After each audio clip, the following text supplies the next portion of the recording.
All right, just a few more thoughts on the process of the artist. The creative genius, I'm not being facetious either, the creative genius behind these stick and timber structures, the Hibagon, the Japanese Bigfoot. Right around the XXY, found on Mount Zhao, is about a 3-meter, 9-foot long log of cherry wood. Now, we were lucky to be able to get right up close to this cluster, this collection of works.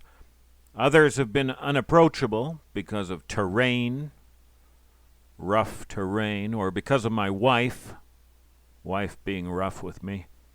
I didn't photograph that cherry log, but I will next time I go, which is probably going to be next Monday, May 2nd. My academic friend, I told you about him. Let's just call him the Professor. He's coming with me, as he thinks, to see the ruins of the lost castle, which we have found. And he will, but what he doesn't know yet is he's going to see a lot of weird stuff in the woods besides the castle. Now, the professor was researching the Hibagon when I was in diapers.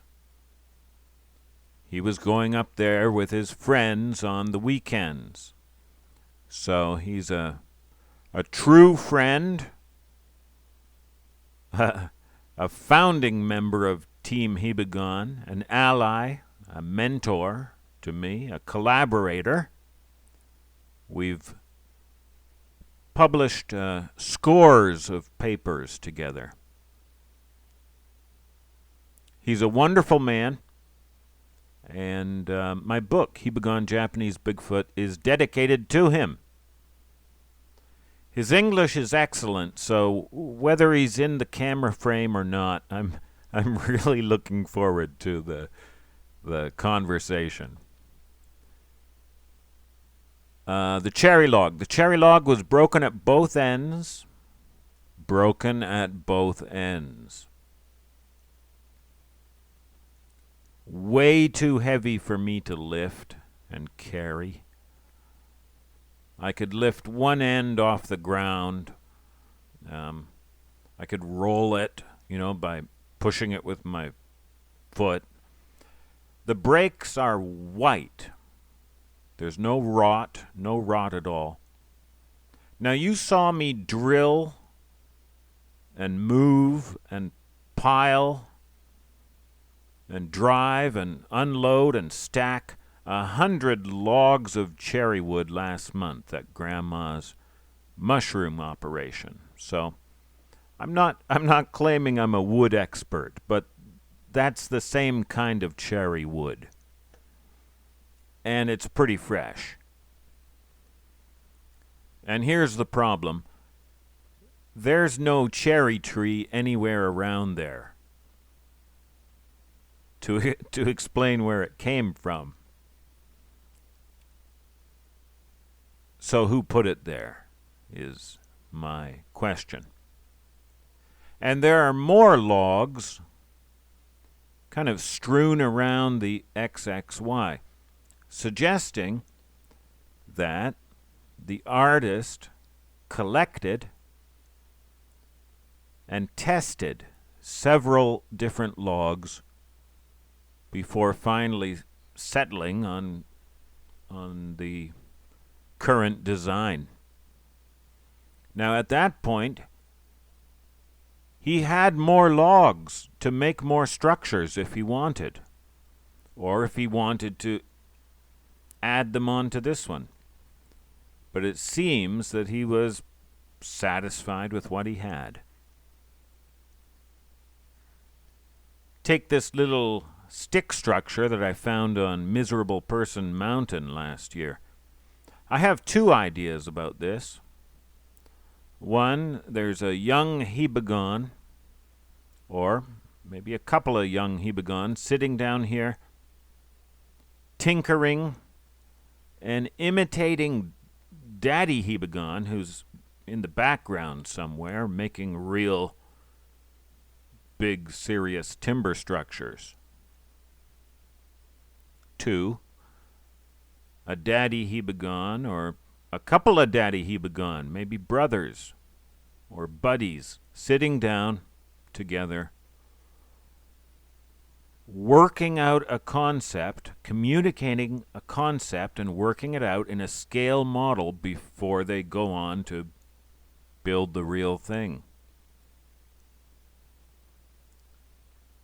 Please look at the volume of sticks everywhere. That's not normal, at least not for this forest. It's suggesting that here, too, first there was a collection of materials. Second, a trial and error process where components were tested and either accepted or rejected. Or, yeah, it could be something else. But however it came about, it shows foresight, planning, holding a concept in the mind and seeing it in 3 dimensions. Testing, evaluating, modifying. Whatever it is, it's not just a jumble of sticks. There's real meaning here with brains behind it. Impressive brains. Impressive to me. And behind those brains, impressive brawn. Now, another thing, the hibagons seem to concentrate their structures in small, pretty defined areas. Why? You can drive for an hour, scanning the forest all the way, and see nothing out of the ordinary, nothing weird. And then you see 3, 4, 5 structures in a 100-yard stretch. Mount Zhao, all over the mountain, there's nothing to see, nothing strange, until you jump off the trail in just one spot that we've found so far.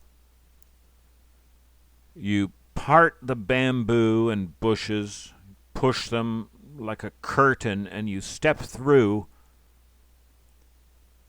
and you enter into a gallery of, again, several works right there. What significance do these locations have? Oh, what a mystery. I don't know. Questions just breed more questions, but we'll keep looking and we'll keep thinking. Okay, I think I'm done with these structures, at least until Monday. Thank you, David, for inspiring this couple of videos. I have one more prepped in the launch tube here. It's about the castle, and it's inspired by some thoughts from Smorgasbord. Some very good questions she had, so I'll try to do that today. Okay.